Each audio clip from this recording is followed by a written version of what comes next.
Welcome to Vashon Heritage Museum History Talks, and this fourth in a special 8-part series of talks on Vashon 101.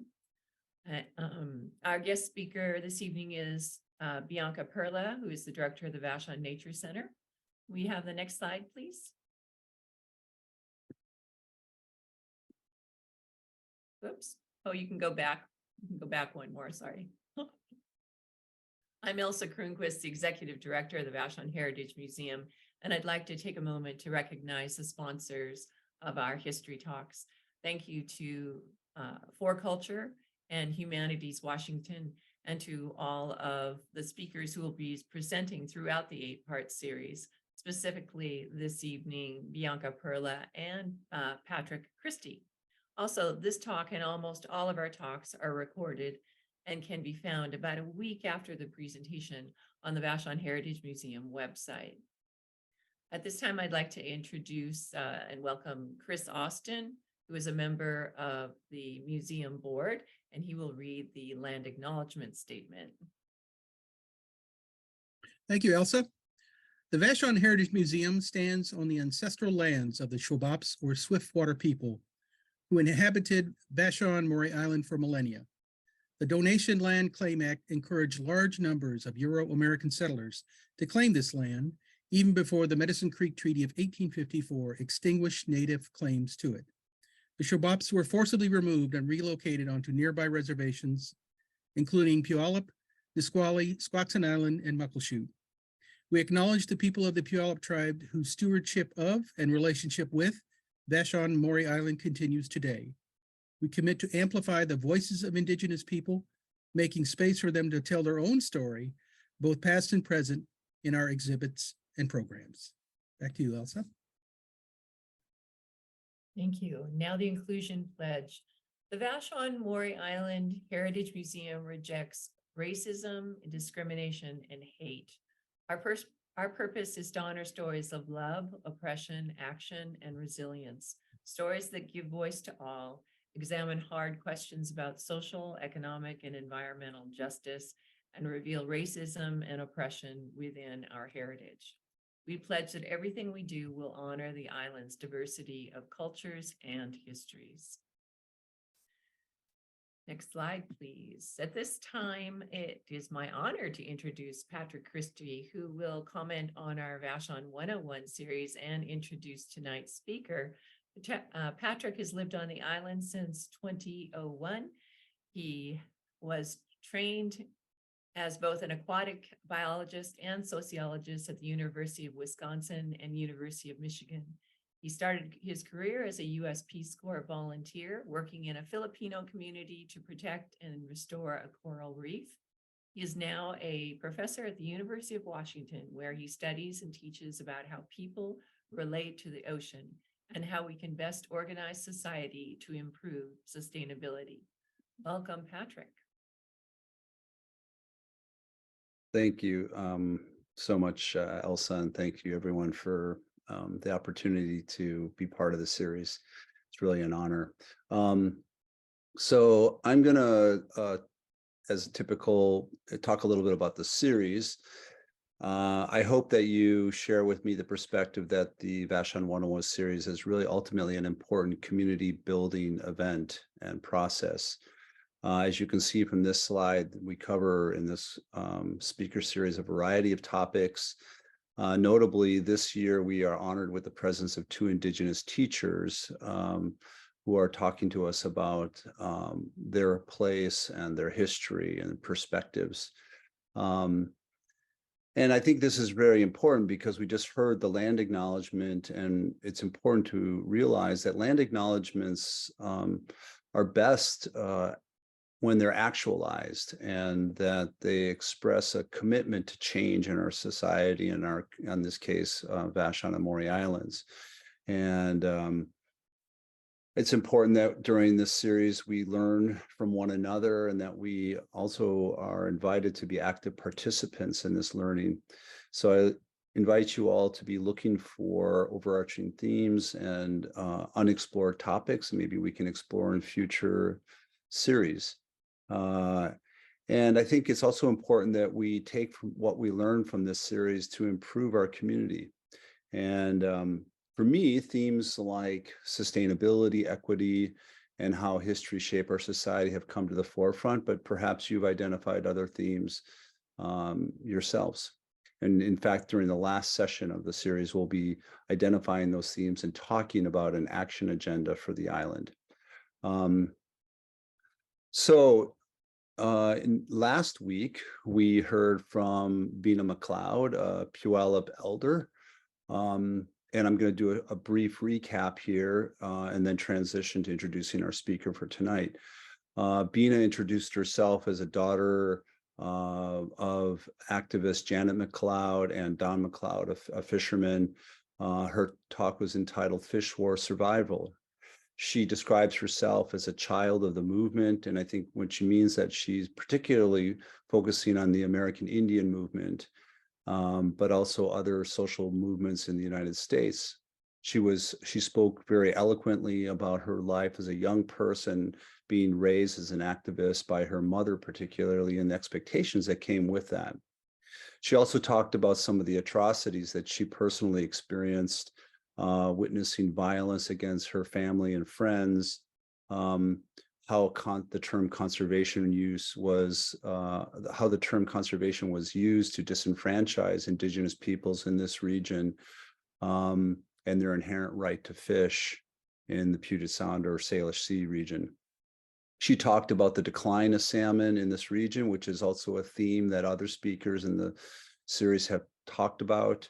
But as an Indigenous person, she framed it as Native people were seen as standing in the way of progress by settlers, and that she ascribes the decline of salmon largely to that framing.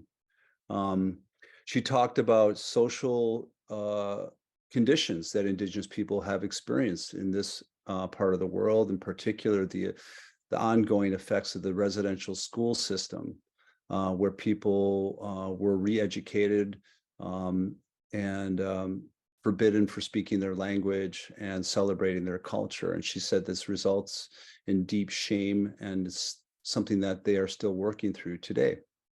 She talked in particular about the fish wars and the actualization of those inherent rights through struggle during the 60s and 70s. We are coming up on the 50-year anniversary of Judge Bolt's decision, whereby the inherent rights of Indigenous people were recognized. She then talks particularly about her work at Chief Leschi schools, where it's an Indigenous school for K through 12 in Puyallup, Washington, where students learn Indigenous language and culture. And the motto there is educating their youth to be able to walk in two worlds. I've had the privilege of working in Chief Leschi School recently, where you have 600 students who are 95% Indigenous in that school system from over 60 different tribes. She talked about her Indigenous worldview, where they were placed as caretakers of the earth, and she talked about the desired future for the Puyallup tribe. She talked frankly about the challenges that lie ahead, particularly around blood quantum politics, and her hope is that this will not erode the possibilities for the Puyallup tribe to continue.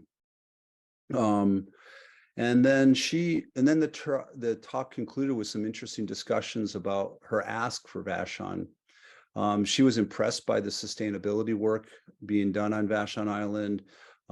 She invited us to consider student exchanges between Chief Leschi schools and Vashon School District. She talked specifically about a camp where CLS students might come out to Vashon and vice versa. And she said she really enjoyed the hospitality that she enjoyed, and she said, keep on going. She also talked about, there was a question about what could make Vashon a more welcoming place for Indigenous people in the Puyallup tribe in particular. She talked sort of in passing about the expense of the ferry, but she also talked about the need to educate our children about Native people in this community, the history of Vashon Island and its treatment of Indigenous people, and the importance of treaty rights, and that we need to acknowledge the atrocities that happened here and the challenges that are ongoing. So that's my synopsis of a very important session. I encourage you to watch the recording of it if you haven't had a chance to watch it. So I have the privilege of introducing a neighbor of mine from the Reddings Beach area.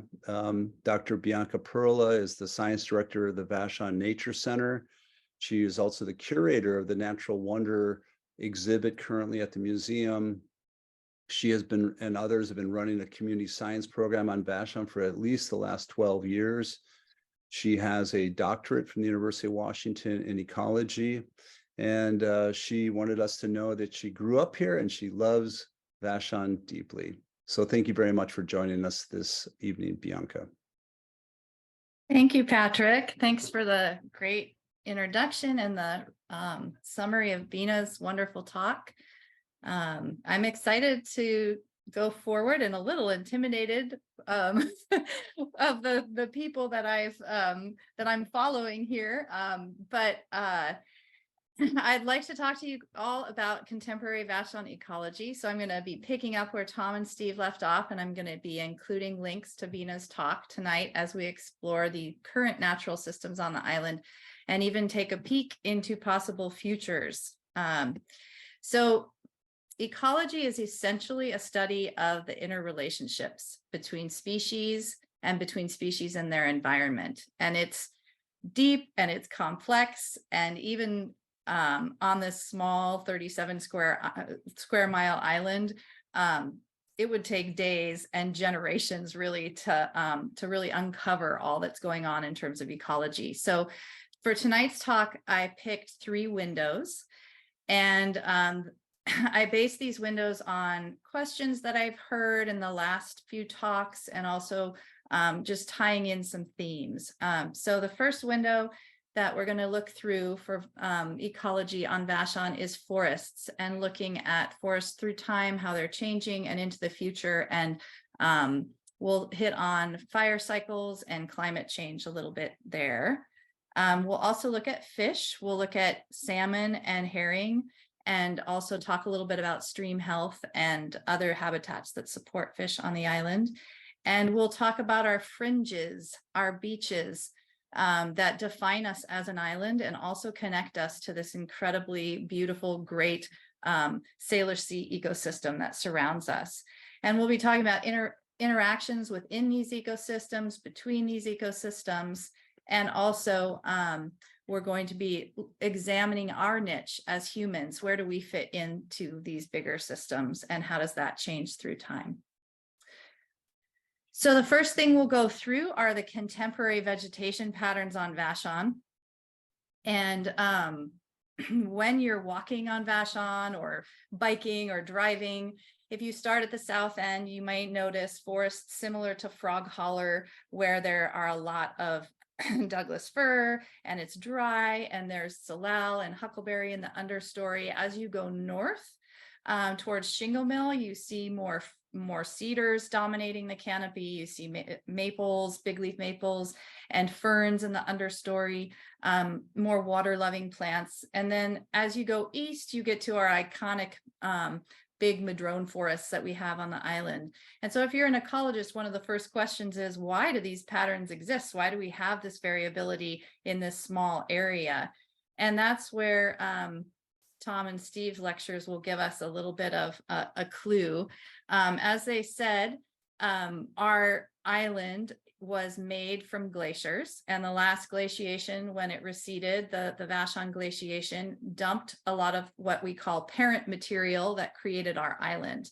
And that parent material, there's a soil level that interacts with that above it, and then the plants grow on those soils. And then they provide the habitat structure for all the different trophic levels that go up from there. And so these parent materials on the island, if you can see on this map, are generally divided into a kind of a south and a north pattern, where you have outwash in this orange that's more prevalent in the southern parts and the eastern parts of the islands. And that is it drains better. It's sandy and gravelly. And it doesn't really retain water that much. As you go to the north, you get into the glacial till, and that glacial till is hard packed more, and it has clays in it, and it's more water retentive. And so you get differences in the ability of the soils to incorporate moisture, which contributes to the differences that you're seeing in plants.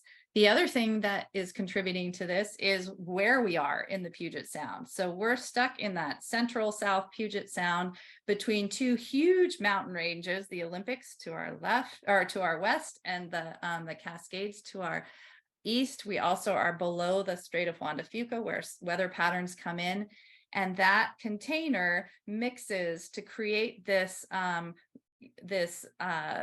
rain gradient on the island that's pretty steep, even over a small amount of miles. Like I think it's about 5 miles to go from where I am and Patrick is tonight in Reddings Beach, you know, to Point Robinson here. And the difference in rainfall each year is 49 inches to 36 inches. So a 13-inch difference in a span of 5 miles. And that creates this great diversity that we see when it's combined with parent materials.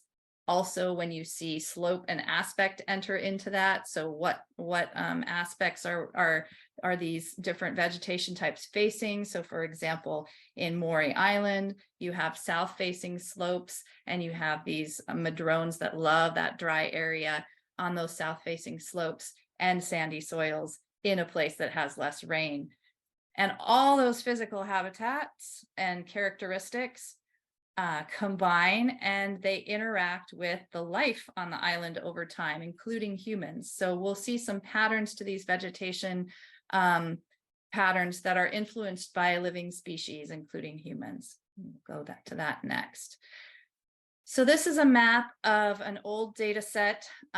It's really hard to find information about what the forests looked like on Vashon before European settlement. And Shabbat stories of this island, we have some ideas from those and testimony from Lucy Durand. And we also have this data set from early General Land Office management surveyors that were platting this area, and they used what they called witness trees. And these witness trees were used to mark the corner of each section that they were plotting. And so they would take information about the diameter of the tree and the species of the tree, and they'd also take notes about the vegetation that surrounds that tree. And so from that, you can reconstruct a tentative map of what the whole Puget Sound lowland looks like. And that's what this man named Tom Schroeder did. He's a community scientist, and he took about 10 years to go through all of these copious amounts of data and create this map. For the Natural Wonder exhibit, we had island artist Annie Brule take Tom Schroeder's data analysis and also combine it with testimony from mostly Lucy Durand, collected in 1920 and 27, to try to put together what the island may have looked like before the major land use conversions and changes that happened with European settlement. And so I'm going to go through that a little bit. There's some interesting things. First, you can see here these orange looking colors are cedar. And so in these northern most areas, we still have that cedar, and the lighter orange is Douglas fir. So that's a pattern that's endured for a long time. There's also some little red spots here on Maury. Those are small little madrone forests that were there. Now those madrone forests are much bigger in area, and we'll go into that in a little bit.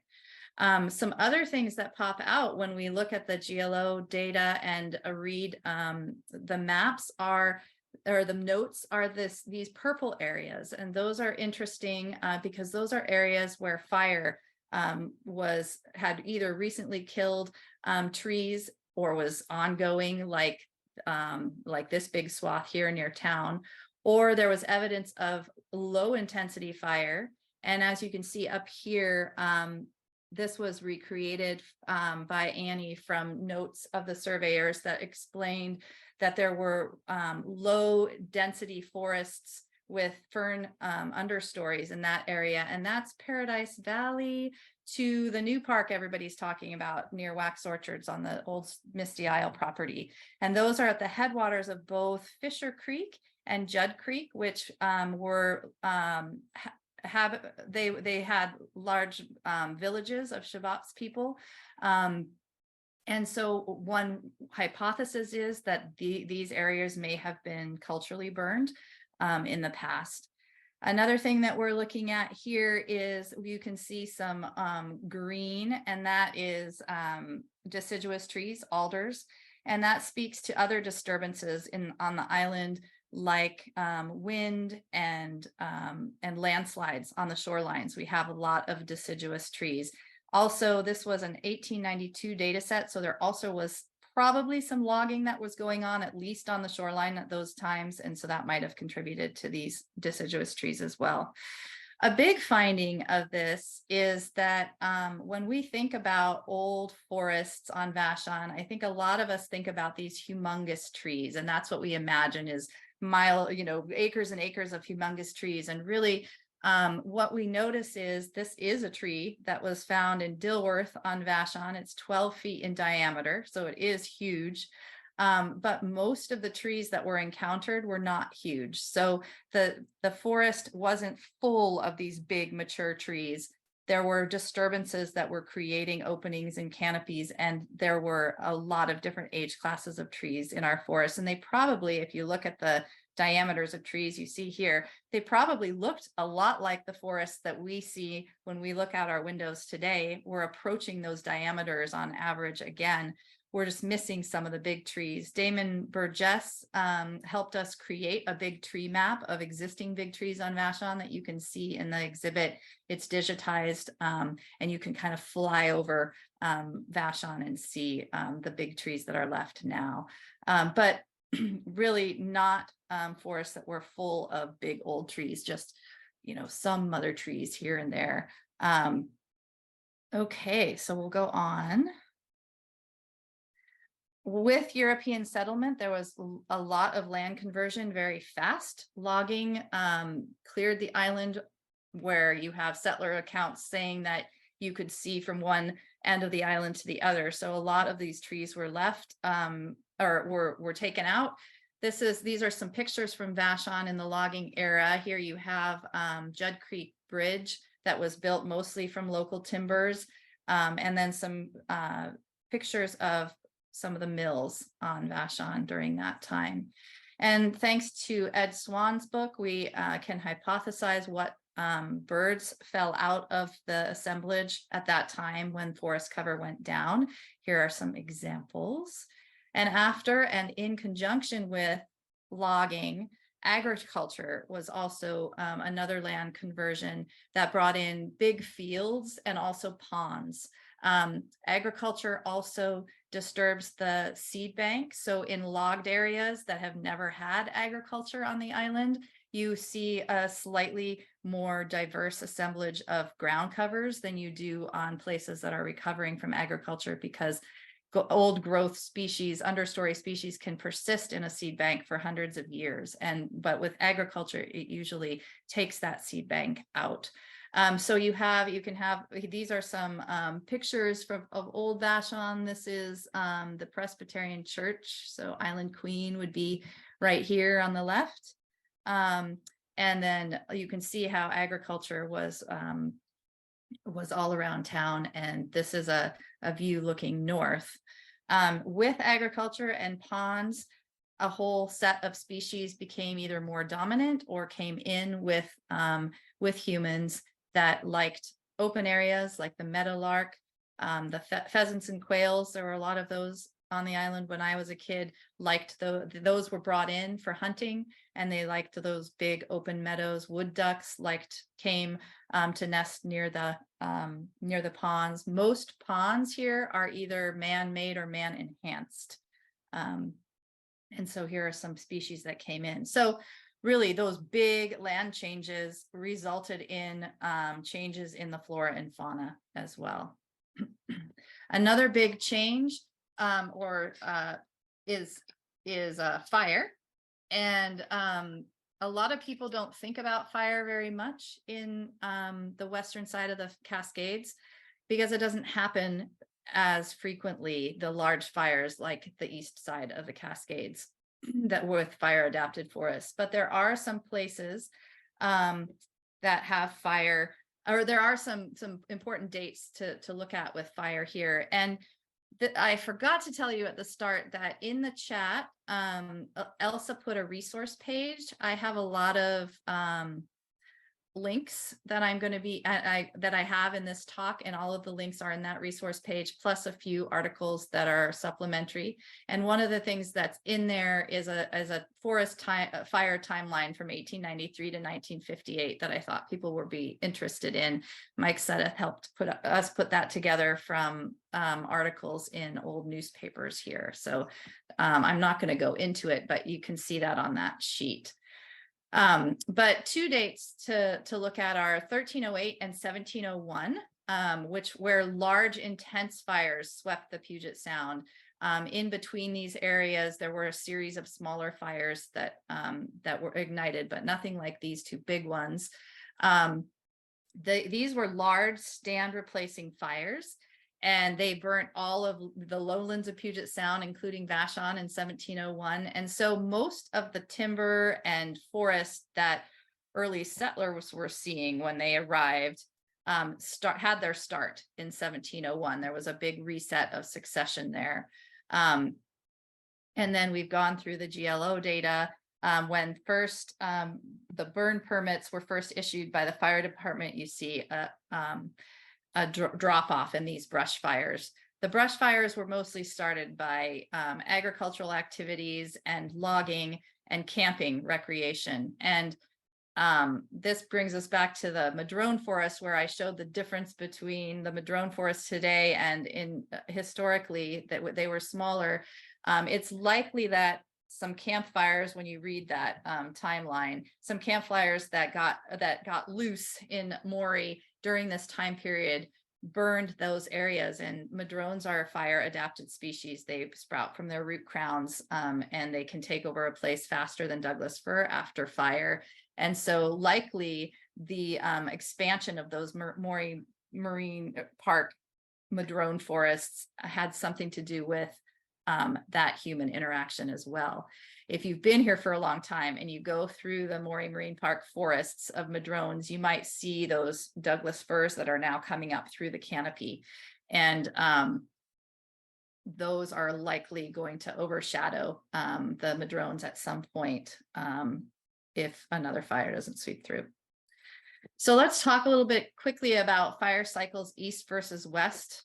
Most people are familiar with the story of how fire suppression causes a buildup of fuels, and that increases fire risk, and that we need to do control burns. And that's actually really true for the east side of the Cascades. They have an average fire interval of 5 to 25 years, and those forests are fire dependent. And so they have a quicker fire cycle. Here, west of the Cascades, it's more moist. The average fire interval is 200 to 400 years. And forests are not fire dependent. They get a lot of undergrowth very naturally, and that undergrowth persists until those big fire events, or the exceptions are in cultural burning events where low intensity fires were set by indigenous people to clear the area for hunting and for foraging purposes. Huckleberries are very fire dependent, and they do much better after a low intensity fire. So we have these small local fires interspersed with the large fires that happen on a 200 to 400 year cycle. The probability of those fires is really low, and it takes kind of a perfect storm to happen. And the perfect storm is eastern winds plus that late summer drought condition, plus an ignition source. And so this is where we get to future forests and climate change. So climate change is predicting longer, hotter, drier summers. And so basically what that is doing is it's increasing the time available for those perfect storm events to happen, for that east wind and the ignition and the drought to all coincide. And so that's increasing our chance of bigger fires. It's still, those big fire events are still very low chance, but if we're increasing the chance that they're going to happen. It also increases the chance that smaller fires will happen just because we are having a longer, drier season. The other thing that happens with global warming models is a prediction of higher intensity rainfall events, and counterintuitively that actually creates the drier conditions in summer too, because when you have a lot of rain falling over a short period of time, it exceeds the capacity of soils to soak it in, and a lot runs off. And so you have in the drier spells less to draw from in the aquifers if that happens. So what can we do in the light of these changes? The biggest thing we can do is support policies and actions that slow or stop climate change, because that's what's going to stop that risk from climbing higher. Other things are listed here. I'll just go into a few. Controlling invasives. Scotch broom is highly flammable, or any thicket forming invasive species is highly flammable. So clearing those and planting with native plants, sometimes sourcing south of our region, not far south, but Olympia, northern Oregon, where our native plants have phenotypes that are more used to those longer, hotter summers, could increase the chances of survival. And increasing water retention in your soils and on your properties, keeping that water there instead of allowing it to run off. So that means decreasing impervious surfaces like roofs and pavement, and mulching your soils and aerating your soils, and creating rain gardens or swales, or supporting those low-lying areas and not filling them. That's all important in keeping our aquifers recharged and that water from running off. There are some resources that are also in your resources page here for landowner assistance guidance for fires and preparedness. So stopping your water from running off your property is also important for fish. And so that's our next window that we're going to look at. And you can't talk about the ecology of the Pacific Northwest or Vashon without talking about salmon. As Bina was very clear about, salmon are literally the lifeblood of this land. There's more than 180 species that directly depend on salmon, and they also underpin the original cultures and the peoples who inhabit this land. And our island, for an island, is extremely productive in terms of fish. If you go to the Natural Wonder exhibit, we have a table you can access that shows which creeks on the island have fish. But we have a lot, compared to other islands, we have a lot of water and a lot of creeks. Judd and Shinglemill Creek are our biggest fish-bearing creeks, supporting salmon and trout. And our streams, many of our streams are perennial, meaning they run all year round, but they're not dependent on snowmelt. And so unlike the big rivers that might be seeing a lot of changes on the mainland as snowpacks change with climate change, our creeks could become these mini refugia for some of these species that they might be more stable if we take care of them in the long run. So I know a lot of people are familiar with the downward trend that salmon are on. This graphic shows the magnitude of this drop. 650,000 wild Chinook used to come into Puget Sound. Now we're in the thousands, and big runs are now in the hundreds. The Green River run, natural origin spawners in 2009 were at 182 fish. So it's a big drop.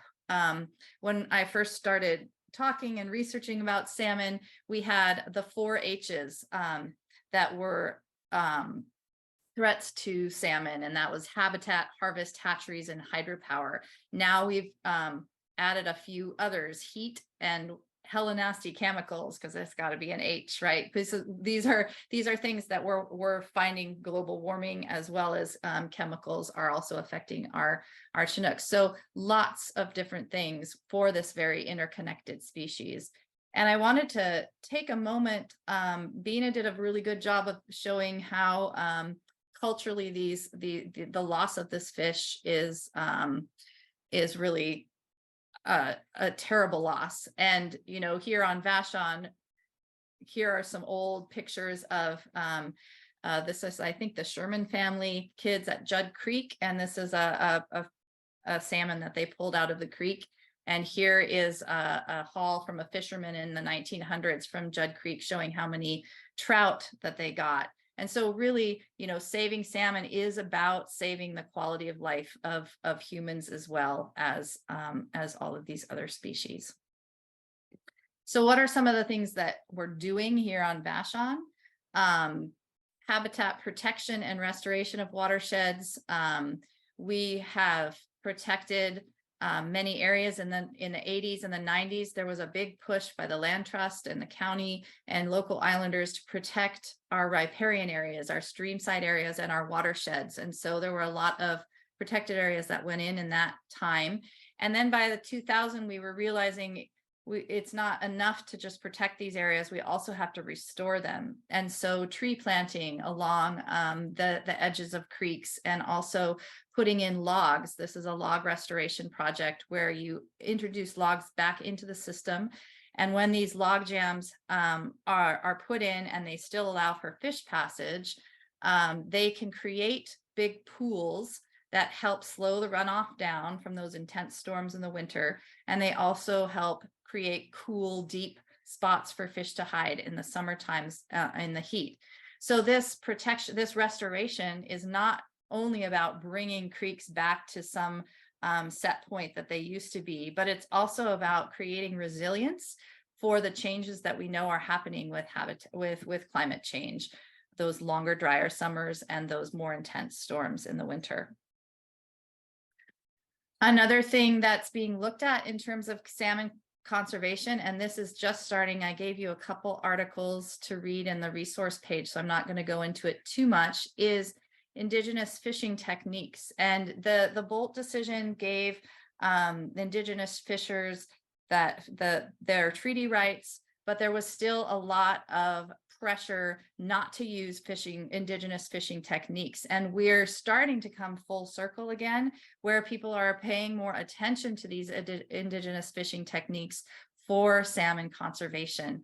And this is an interesting photo from Judd Creek. I know it's a really bad photo. It's super old, but down here in the right-hand corner, you can see that there's a little structure that looks like a fence.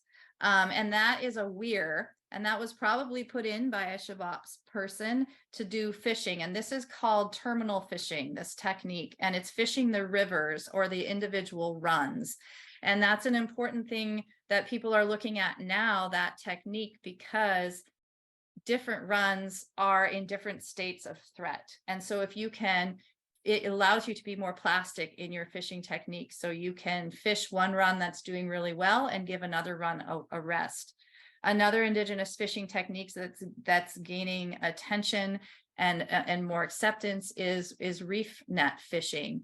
And that allows for letting go of bycatch and also selecting different runs. When you're in the ocean, a lot of these fish school together. And so in order to avoid catching too many of the really endangered runs, the fishing limits have to be set really low. With this technique, you're netting fish, putting them in a pen, and you can sort them and let fish go without having any big impact on them at all. So these are techniques that might not be scalable to the huge amount of commercial fishing, but they provide some really good guidance as to how to fish more sustainably. So with all this era of restoration going on, one issue that's coming up is are our restoration projects working? Is all the effort to restore creeks and shorelines and forests working? And there's a lot of the times a hubris with humans that we just assume that they are. And so community science is a really great way to get people involved in the local community, tracking these projects and getting the answer to those questions. you'll see that a lot of time, it takes a long time to get an answer to a question like, does a log jam work for restoration? And that's because nature is really variable. And so to have scientists out there monitoring for long periods of time is a lot of money, but to give it to the community is a great way of involving people in learning about the environment, and also having them have a hand in taking care and learning about what the best strategies are. So at the Nature Center, we do some community science monitoring of pollutants in stormwater in the streams. We do salmon watching program. That program was started even before the salmon or the Vashon Nature Center started. And so that's a very long-standing community program that we're managing right now. And then we also look at stream invertebrates, because they can their composition can tell us a lot about the integrity and health of our watersheds. So we get everybody involved from sixth graders and smaller kids to older folks who are retired and love going out and being in this community. So here are some of the findings that we found so far. So this graph is from 2002 until 2021. And the bars show index of biotic integrity score. So this is what we get from counting bugs in the creeks. And it's a score that goes from 0 to 100. And 100 is like the absolute best creek you could ever get. And 0 is the most impacted you could ever get. And so these are the scores through time of Judd Creek. You can see about 40 to about 70 or so.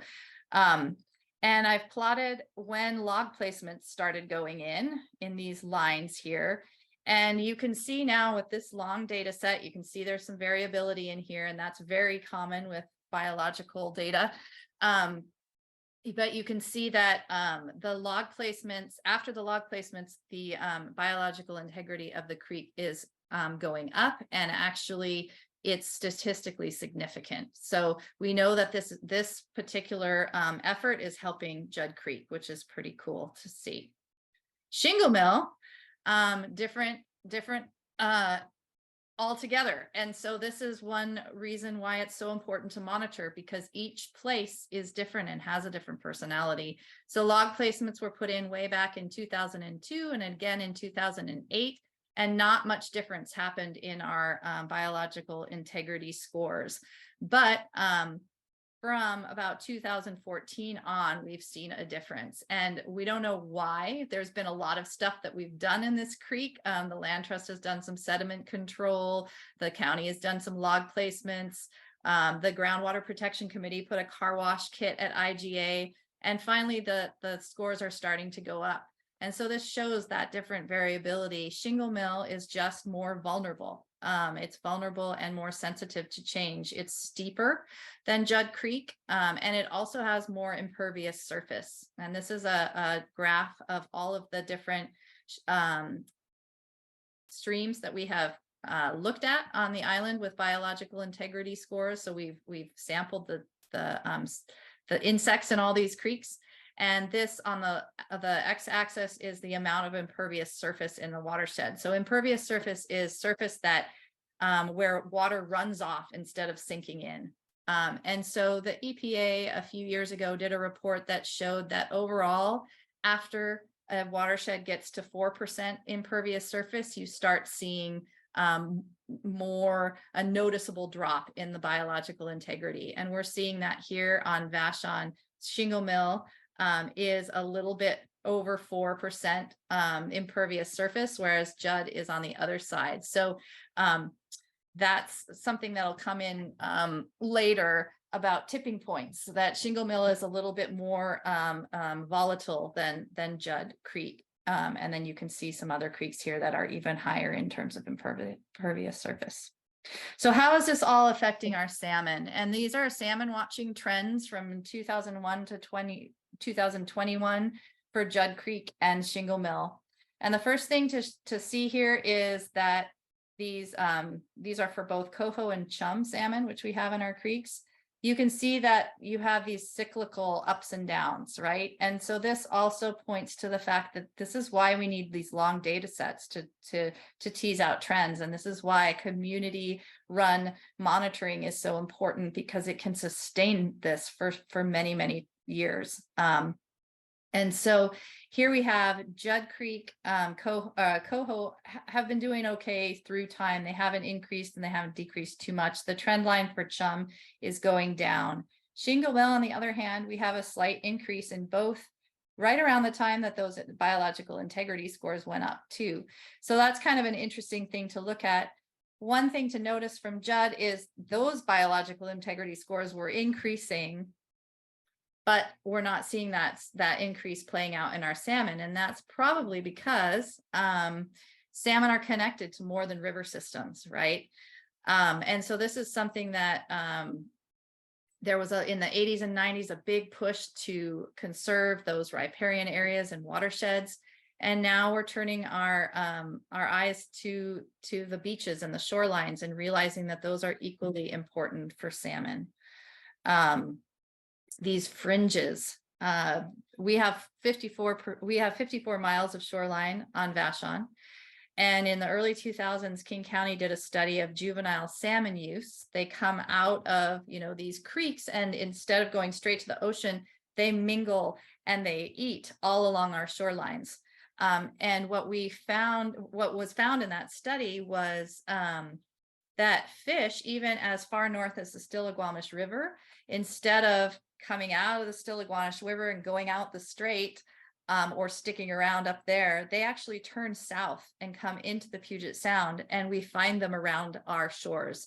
So Vashon shores and central Puget Sound shores are super important for supporting young salmon, and they feed along those shores and get big enough to go out into the big wide world. Another thing that uses our shores are forage fish. Forage fish underpin the whole food web of the Puget Sound. They turn plankton into heavy fish oil and fat, and that's good for salmon to eat as they get bigger, and marine birds and seals and all sorts of different things. So forage fish can be like in the bottom left here. This is a herring or surf smelt, and there's also sand lance and rock sole that come up onto our beaches. The surf smelt, sand lance, and rock sole spawn in the sediments of our beaches, and the herring spawn on eelgrass or other substrates.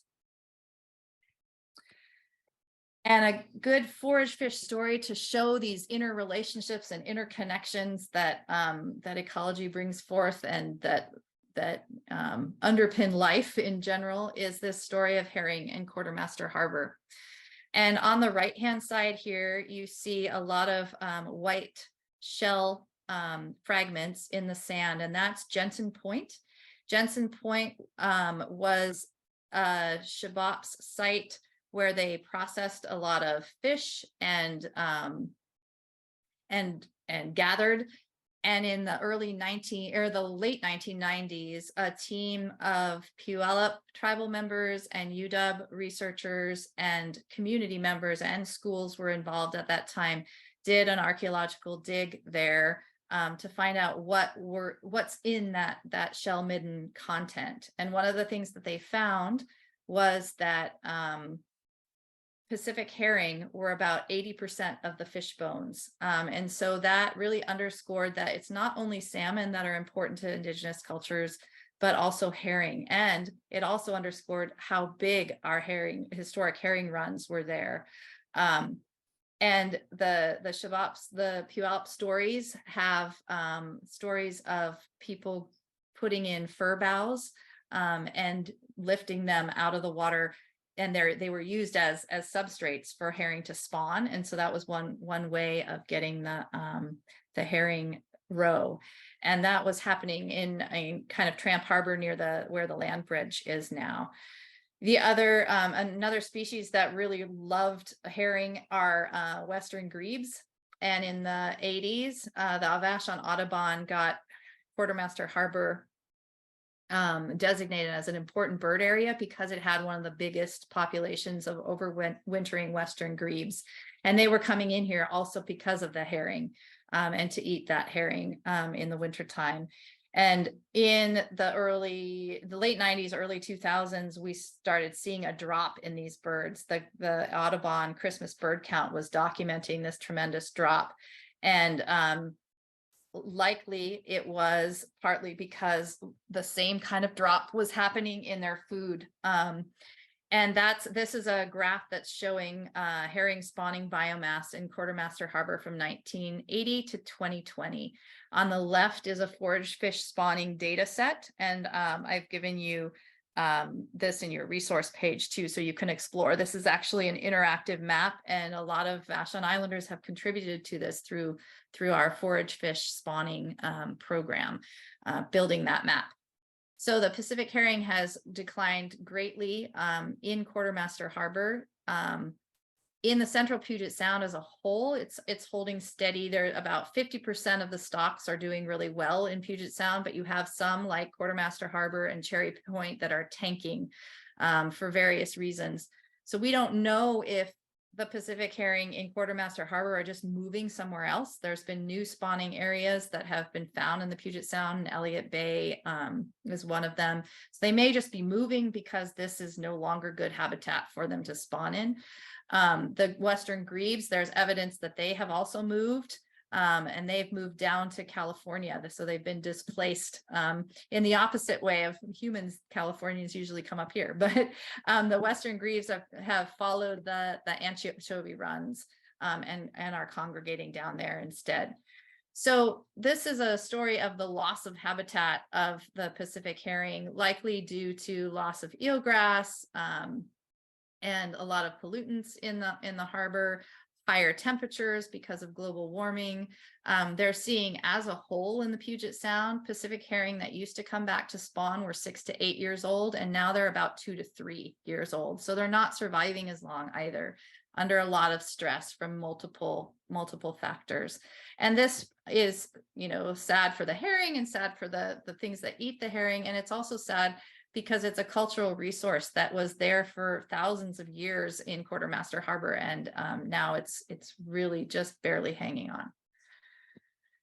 So one of the things that we're doing is looking at shoreline restoration possibilities on Vashon. Vashon is 50% bulkheaded, so that's 50% habitat that's been changed on the beaches. And so King County has been buying from landowners that are willing and doing restoration projects, taking out bulkheads, and we've been monitoring to see, does that create more habitat and does that bring back fish? And so we do forage fish spawning surveys here, and we also do snorkels for salmon use. And some of the things that we're finding are that in a bulkheaded system, logs can't anchor. They bounce off the bulkheads, and logs are really important. They're correlated with providing kind of a soft shore armoring, and beach wrack, which is the kind of flotsam and jetsam that comes up with the high tide, is there's more of it in a system that has the logs. And there's also different species of invertebrates that inhabit it compared to in bulkheaded areas, and it provides a really rich food source for birds in terms of those invertebrates that are breaking down the rack, and also for fish. There's also more sand that gets put into the system when a bulkhead is taken out, and that sand provides habitat for forage fish spawning, and also for eelgrass beds. In some cases, you can't take out a bulkhead for various reasons. And so we are now kind of also experimenting with how can you make bulkheads that are better fish habitat. And one big experiment that's going on is right across the water from us at the Seattle seawall. And this is exciting for a lot of different reasons. One is that it's part of a cultural change where we're starting to realize that we need to take nature into account when we build things. It's also showing that it's not just individual landowners that are making these decisions now, it's cities, it's even businesses that are making room for habitat. Vigor on the Duwamish River is restoring a lot of fish habitat along their portion of the Duwamish River. The Tahlequah ferries did a restoration project for fish habitat next to the Tahlequah dock that many of you have seen.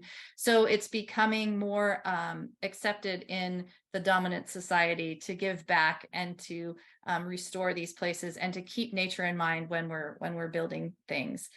One of the reasons I think that that's happening is that we're bumping up against thresholds more and more.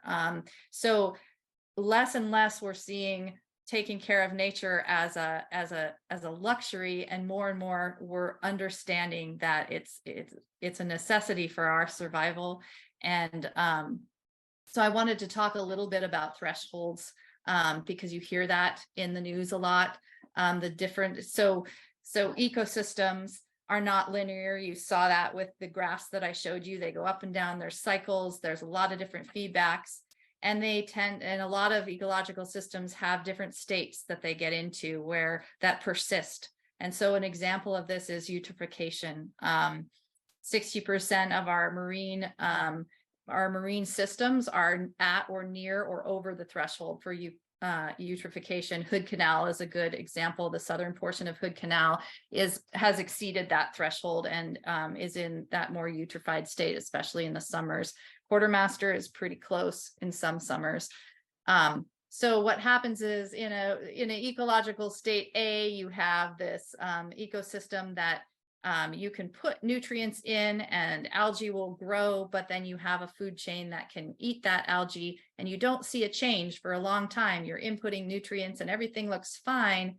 And then you enter a threshold situation where either that input gets too high or you get another impact like rising temperatures that increase that photosynthesis, and you get algae growth that overwhelms the system's ability to deal with it. And then you switch very rapidly to a low oxygen, high algae die-off state. So when the algae dies off, it emits CO2 and it draws down the oxygen and you get the fish kills.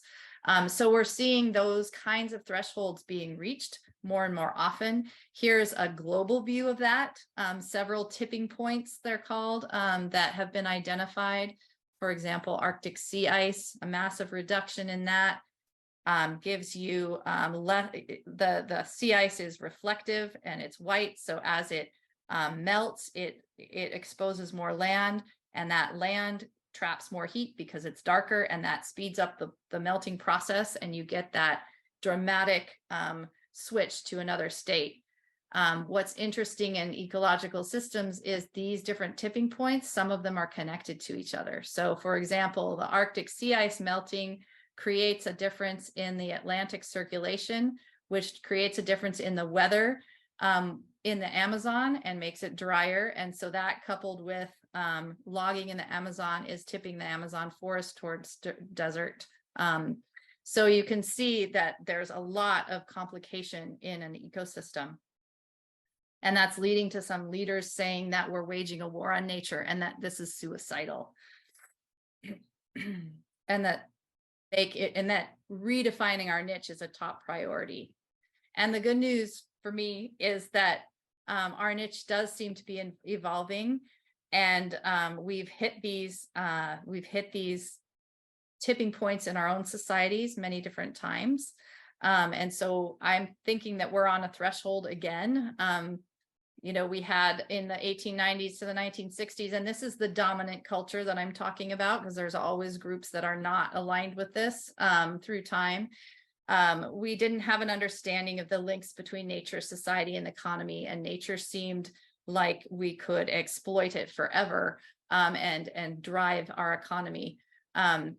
In 1960, a lot of people saw the Earth from the first time from space. We also saw that there was degradation happening from our actions in the environment. And so that concept of Earth as an island that us islanders are pretty familiar with really changed the national consciousness, the global consciousness, and it led to a new way of looking with parks and protected areas. It also opened up at that time that dominant culture to more voices, civil rights and women's rights, and the concept of sustainability. The drawback here was that we noticed that everything was connected a little bit more, and we noticed we could have these overlaps that we call sustainable development between the economy, nature, and society. And these were sweet spots where everything worked. But these are all in this system of thinking. These are all equal interests that are kind of pitted against each other. And that's why you get, for example, parks and protected areas. Protected from whom? Protected from societies, and which societies? And so you also get a lot of in this era, you get a lot of documenting of our impacts on the earth, but then nothing constructive to go forward from there. It's all something that needed to be done and understood. Now I think 2020 was the first year that the UN said that was the year of restoration, which to me signals the start of that tipping point, or that shift in our thinking on a more dominant scale, where we start to think of nature as instead of a competing interest, as something that's nesting us and nesting, we're nested within our society, and our economy couldn't exist without nature. And we're realizing that on a global scale now, as we get towards these tipping points. And so with this in mind, we're starting to think and create new policies. Well, not new. We're also opening up to diversity, equity, inclusion, to even more voices. And some of these voices are voices of cultures that have understood this, and people who in the environmental injustice movement understand this as well, that societies can't be healthy if nature is compromised. And so that's where I'm going to leave us tonight, that humans are not bad, we're powerful. And what we use our power for is what's going to determine how we fare into the future. And I think that there's a lot of great things happening today that are increasing our understanding, and we're starting to learn that to nurture the earth is also to nurture ourselves and our future. So with that, I'm going to wrap up, and I'll take questions if you guys have any. So thank you, Bianca. That was really wonderful. I really enjoyed both the details and the kind of overarching kind of framing of these matters. If you have questions, let's see here. I guess there's a question in the Q&A from Steve Bergman.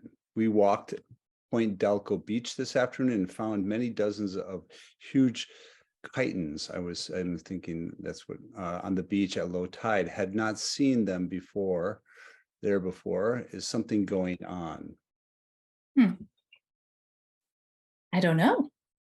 Are they very large chitons?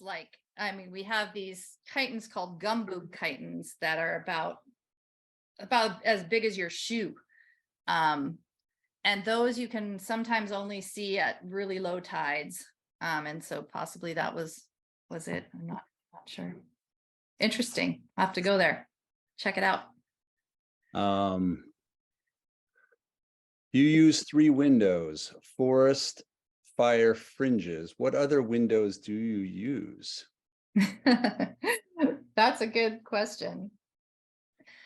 I mean, there's just so many scales in nature, right?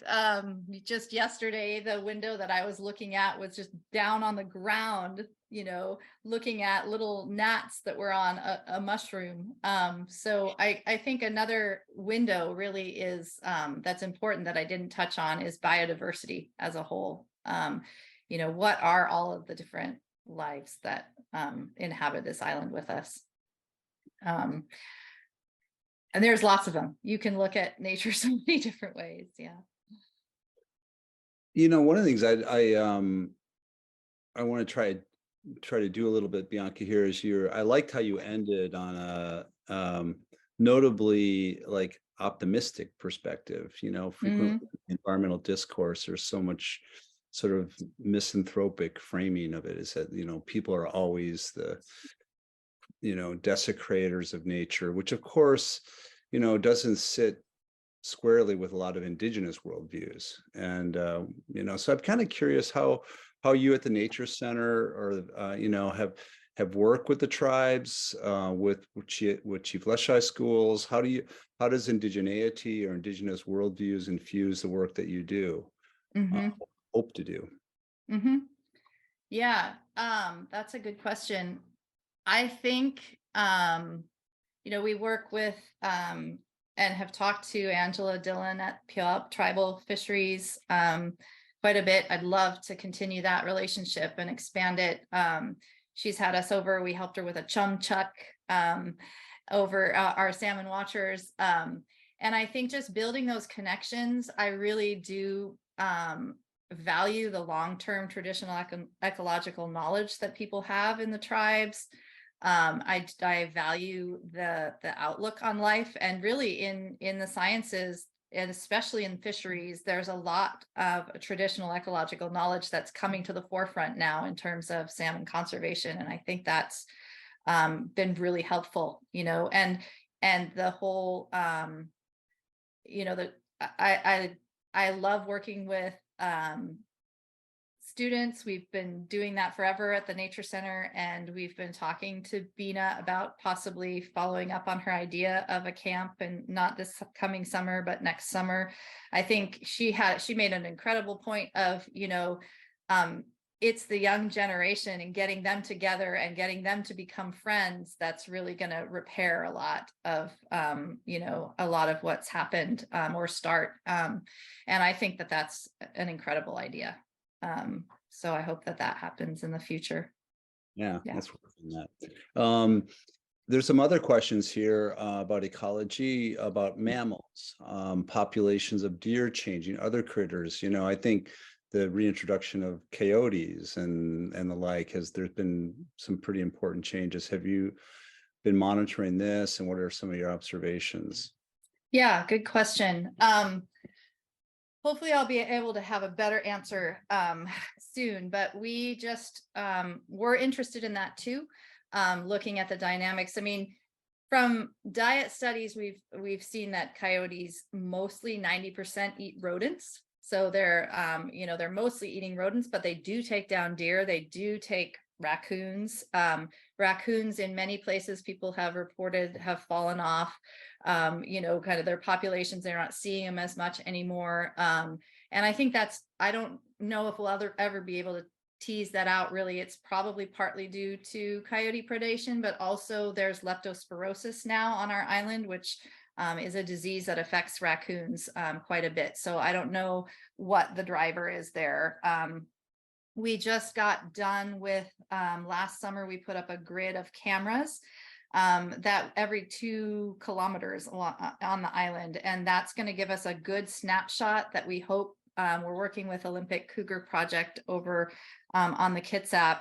And we're hoping they're letting us use their statistical program. So we have 181,000 photos to sort into species. And once we get that done, we can give it to their statistics people, and they'll be able to churn out the first population estimates for deer, coyote, and raccoon for us that we have for the island. So I'm super excited about that, but we're bogged down right now in terms of getting that all sorted.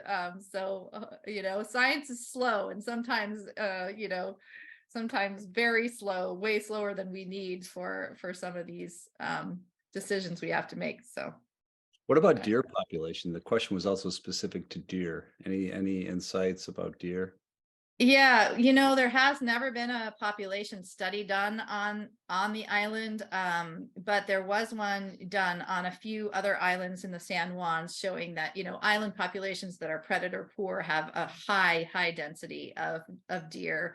And one of the questions that will be answered by this Wild Camp project is our island the same or not? And we'll be able to compare to the data on the Kitsap Peninsula. So we'll be able to say, is our deer density higher or lower or the same as a mainland population? So that'll be interesting, but I don't have I don't know now. I suspect that it's higher on the island, but I don't know, what effect the coyotes are having. I don't think it's too much yet.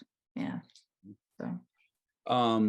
Moving through I'm going to go through the Q&A questions, and then there's a couple more in the chat. So Mhm. the Q&A question was, what do you feel will be the most pressing ecological issues for Vashon Maury Island in the next 25 years? Boy, that's a good One one. issue.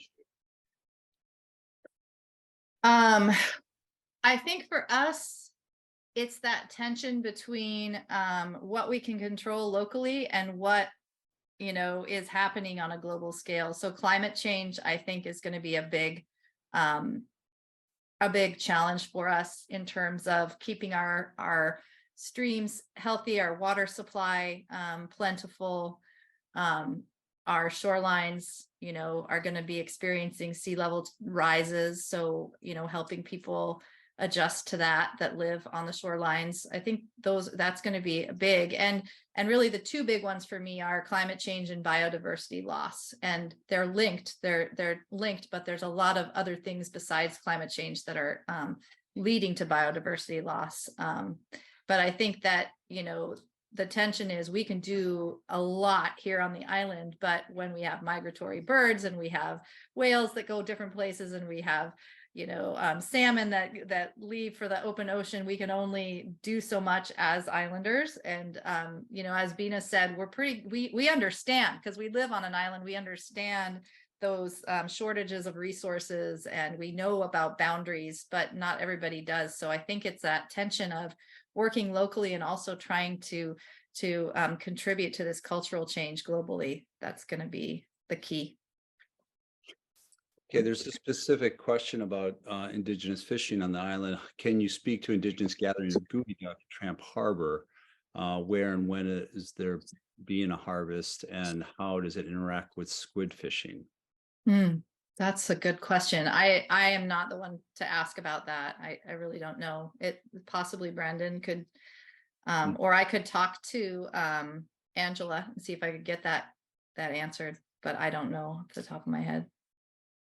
I mean, one of the things I don't mean to, we can talk about this, but one thing I did notice, Bianca, is, and it just, I'm hesitant to say this, but for those of us who work on indigenous rights and the law, the idea that the Bolt decision gave rights to the tribes is not how tribal members interpreted it. They see it as the decision recognized their inherent rights that they've had since time immemorial, and that when they signed the treaties, in this case, the Medicine Creek Treaty in 1854, they ceded all of their lands, but they retained the right to fish in common, which Judge Bolt determined as 50-50 in 19th century parlance. So one of the realities is that when you talk to the Puyallup tribe, is that they are unwilling to, abrogate their fishing rights. They don't see themselves as having created the problems largely, and that they want to continue to actualize their treaty rights. So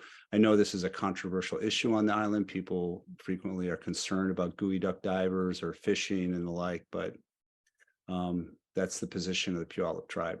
And they also are the ones, though, driving a lot of environmental protection, removal of dams, culverts changing, etc. So it's a complicated issue for sure. So I didn't mean to op in there, but it's just something that came up with gooey duck. Ecological, is it ecological for non-indigenous people to fish for salmon for personal consumption? Oh boy, here's a loaded question. I don't know. What do you think? Are you willing to wade into that?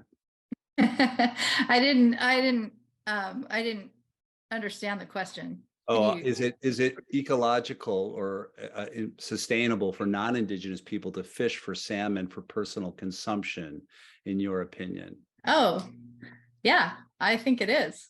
I think that all of us should be working together for a world where we have enough salmon that everybody can do that. Yeah. All right. A question here. I'm going to skip because we have multiple questions from some people. So I'm going to make sure that I get to these because we're close to at time here. Can we reseed butter clams that were lost in the heat wave of the mid 1990s? Yeah, that is something that we didn't touch on, and it's a big threat with climate change is these heat waves that in the summer that coincide with low tides.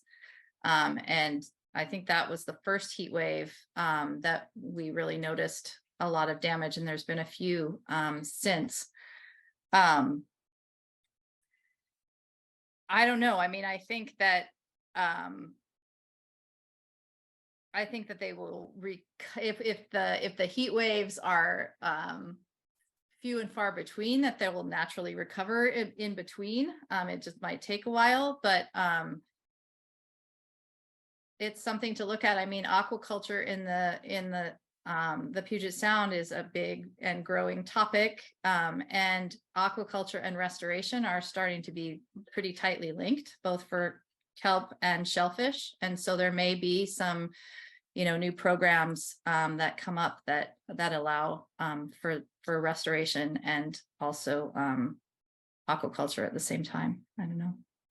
A lot of the times restoration practices come from an aquaculture perspective and what they're learning. And so see, that might happen as we go forward. A question specific to eelgrass. What protections are there for eelgrass? Are there specific areas here that are protected? And what volunteer opportunities are there for kids interested in science to participate in research? Oh, that's a great question. So eelgrass was lumped into just a funding bill that passed the legislature this year that funds restoration of eelgrass and kelp. And so there's a lot of information gathering going on now about trends Puget Sound wide and identifying spots for reintroducing eelgrass into areas where it's been lost. So that's kind of right at the forefront. It's going to be coming out in the next couple of years, those maps where restoration might be tried. Maury Island Aquatic Reserve does seagrass mapping here on Vashon. If a kid wants to get involved, look on the Nature Center site. We do a lot of beach surveys. We can also help connect if there's a particular interest in eelgrass. We could connect you to the Washington Department of Natural Resources, and maybe you could help them with their eelgrass surveys when they come out. But we'd be happy to be a resource for connecting kids to their passions for sure.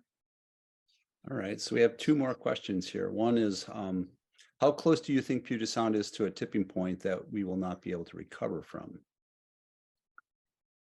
I think that is there's several different tipping points. I think right now,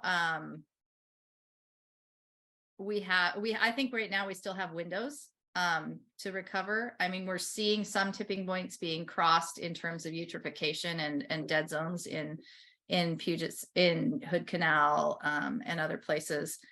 But I think that's a hard question to answer because there are so many different elements. And I think we just are a little blind, we're just going and hoping that we can get to these things before they tip. But even if something tips, you can get it back over with enough resources and help a lot of the times. Eutrophied lakes and other areas have been restored. So it's not, it's a state change. And once you get it into that state, it's harder to get out. It's not necessarily impossible. And then there's a question about the Ellis Creek beavers. Any update on the famous Ellis Creek beavers? We had a wildlife camera down there for a while that a volunteer was manning for us, and I haven't checked in on that for a while, so I'll have to. But last time probably about 3 or 4 months ago, the beaver was still there and going. So that's great. Yeah. Well, there's a lot of thanks for your excellent presentation today, Bianca. Really an honor, and we learned a great deal. So in the Q&A and then the chat, there's people expressing their gratitude, not only for your talk, but also for what your organization does for the island. So thank you so Oh, much. thanks. That's great. Thanks, everybody. And if we didn't get to your questions, or if there's more that come up, just contact me or contact the Nature Center, and we're always here to talk about nature. We love doing that. All right, Elsa, are you going to introduce our next speaker in the series? Oh, I'm trying to unmute myself. Thank you, Bianca. Thank you, Patrick. This was a wonderful talk, Bianca, and thank you to everybody for joining us this evening. Next month is Brandon Raynon from the Puyallup tribe, who will be joining us. So please tune in next month on the second Thursday of the month. And this will be recorded, or it has been recorded, and will be on our website later this early next week. So thank you all, and I'd say good night.